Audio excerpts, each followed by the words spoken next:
Gas کی قیمتیں ہیں اور پھر گیس کا بحران ہے، یوریا کا بحران ہے، مختلف بحرانوں کا سامنا ہے اس ملک کو۔ جو تباہی اس حکومت نے اپنی نااہلی اور نالائکی کی وجہ سے مچائی ہے، اس میں عوام روز بروز پستے چلے جا رہے ہیں۔ یہ تمام چیزیں آپ کے سامنے ہیں، اور اس کے بعد آپ نے دیکھا کہ ان کے جو بیانات ہیں کہ پاکستان سستا ترین ملک ہے، پاکستان میں مہنگائی نہیں ہے، پاکستان میں تیل اور ڈیزل سب سے سستا ملتا ہے، پاکستان میں کھانے پینے کی اشیاء جو ہیں وہ اس قدر مہنگی نہیں ہے، تو اس طرح کے فضول بیانات ہم روز ان نااہل نالائق حکمرانوں سے سنتے ہیں۔ اور حالت یہ ہے کہ بائی الیکشن میں یہ کھڑے ہوتے ہیں تو ہار جاتے ہیں۔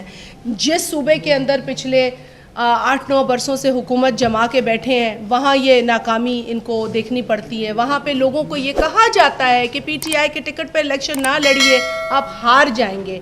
تو اس نہج پہ یہ پہنچ چکے ہیں، لیکن آج بھی اپنی فرعونیت اور اپنی اس نااہلی اور نالائقی سے باز نہیں آتے۔